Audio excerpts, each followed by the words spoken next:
relationships. We're conflicted when it comes to our employment. We're conflicted about so many things. Sometimes we just simply conflicted about whether to do right or whether to do wrong. Amen? But there's always some type of conflict going on in our minds. Every day. We're conflicted. Even when God tells us to do something. When He gives us a promise. We're conflicted about that. Because if we can't see it, we don't believe it. And if we can't see it, we want a sign. Amen? Amen. So it's a trial, it's a conflict. And there's always something going on. And the race isn't about speed or agility, but it's about getting to the end. There's a real difference between a 30-yard dash and a marathon or long distance run. Amen? Most of us, we want to be in a 30-yard dash. Amen? We want to run real quick. And then be done with it. Amen? We want a quick fix for our life. Amen? Amen? When God gives a word, when we get to prophecy, we want the prophecy to come true tomorrow. We don't want to have to go through anything. We don't want to have to struggle. We don't want to have to labor. Amen? We want it right now. Don't nobody want to wait for anything. We live in a shake and bake society. We live in a microwave society. We got fast food everything. We got fast food salvation. We got fast food deliverance. We got fast food studying the word. Amen? Amen. Because we don't want to wait on anything. Yeah. So we want to be in the 30-yard dash.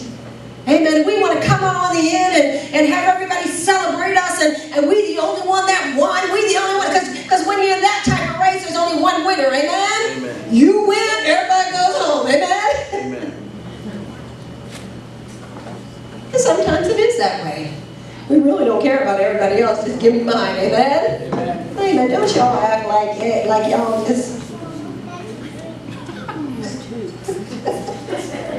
I never thought of that.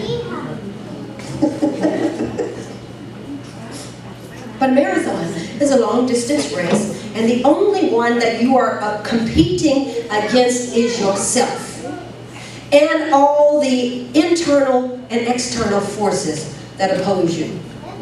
When you're in the marathon, you all by yourself. There may be 500 people in the race, amen, but it's just me and the wind. It's me and these tennis shoes. It's me and all that food that I shouldn't have ate, amen. It's me and all this crazy stuff going on in my mind. It's me and my mama told me don't run that race because you know you won't have a heart attack, amen. It's me and all my co-workers that are like, we done bet on her, amen, and she better win.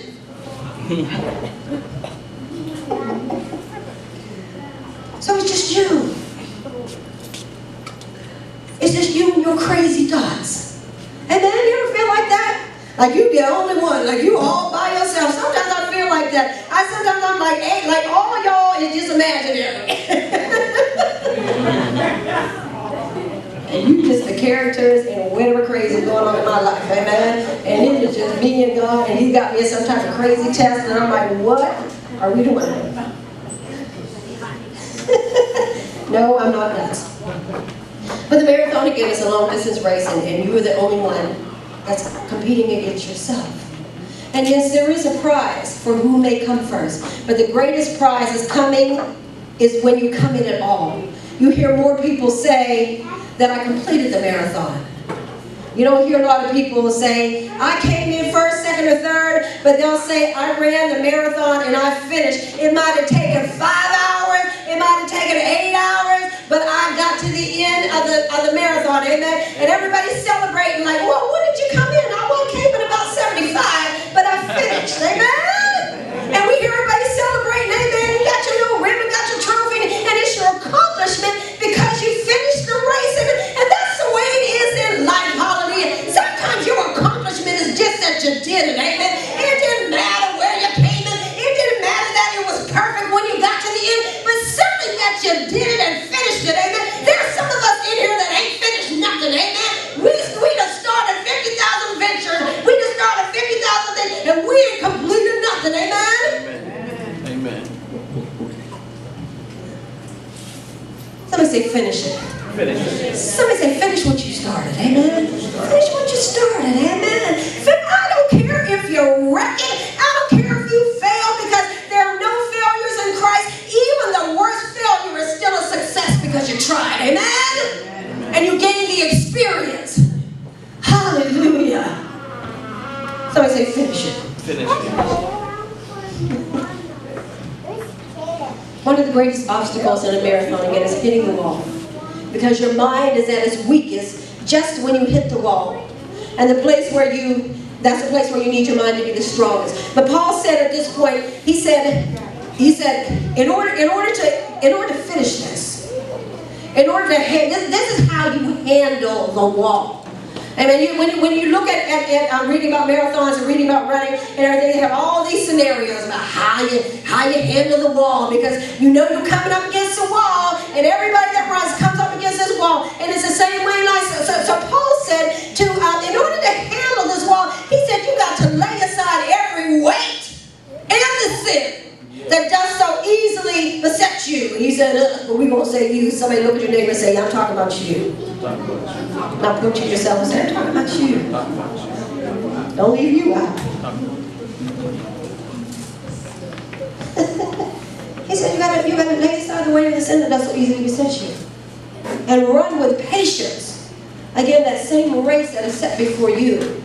Not your neighbor's race. Amen? Amen.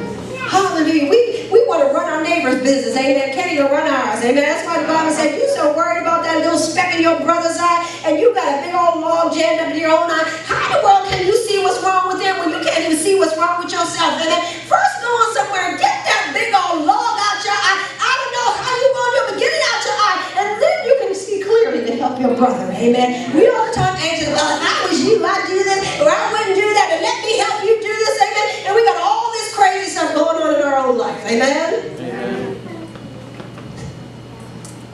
Run the race that is set before you. Yes. The word lay aside means to put off or to put away. But it also means to renounce, and I love this. See, when you renounce, that means you refuse to recognize or abide by a thing any longer. In other words, I'm going to disregard that fact.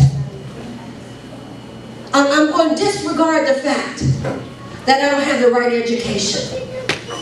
I'm not going to abide by the fact that I'm doing this by myself. I'm going to disregard the fact that I really ain't got no money in my bank account. Amen? I'm going to disregard the fact that I'm afraid. Hallelujah. I'm going to disregard everything that everybody has said about me. Hallelujah. And I'm going to disregard all of those facts. And I'm going to keep on moving. And it also means to formally declare one's abandonment or of claim, right, or possession. In other words, I'm going to start speaking what's true. I'm going to start declaring what the Word says. I can do all things through Christ, which strengthens me. We all read the book in elementary school about the little train that could, and we thought it was such a cute story. I think I can, but it's the truth. Amen? Amen. As a man thinketh in his heart, what does the Bible say? Amen. You ain't only what you eat, but what you think. Amen? So you got to start speaking, for out of the abundance of the heart, the mouth speaks. So we're going to speak whatever is in our heart. Amen? Somebody better get that word in the heart. That's why David said, that word have I hid in my heart, that I might not sin against you. In other words, I done got all that other stuff out my heart, and now my heart is full of the word. So that's all I'm going to speak. Amen? Because the Bible talks about the tongue speaking life and death, for life and death is in the tongue, and they that love it will eat the fruit of it. In other words, you're going to eat the fruit of what comes out your mouth. Whatever you say, you're going to eat. Amen? You're going to live with the results of what you say. Many of us are living with the results of what we just said. I'm going to marry him. And you're living with it. Amen? Amen. So we got to begin to watch what we say and speak what belongs to me according to the Word of God. See, we got to speak about what belongs to us according to the Word of God, because some things that we speaking about what belong to us don't belong to us. Amen? Amen. But somebody say, I want what's mine. Hallelujah. I want what's mine. Hallelujah. The song says what God has for me is for me, because if it's for me, it's for me. I don't need what's yours. Amen. I need what's mine. Hallelujah. Hallelujah. I'm going to celebrate what's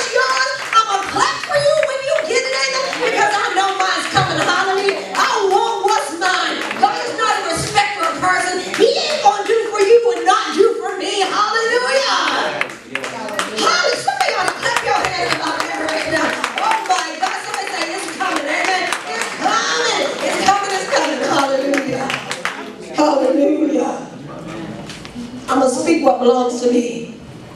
Then I'm going to declare that one will no longer, and to announce me, I'm sorry, to declare that one will no longer engage in or support certain things. In other words, I'm going to wash my hands of that. Wow. I'm going to wash my hands of my past. I'm going to wash my hands of those past hurts. I'm no longer going to engage in that. I'm no longer going to think about the rejection. I'm no longer going to let that be my support. Amen. Because some of us are supported by our past. Amen. We're so stuck in our past. We're living in our past.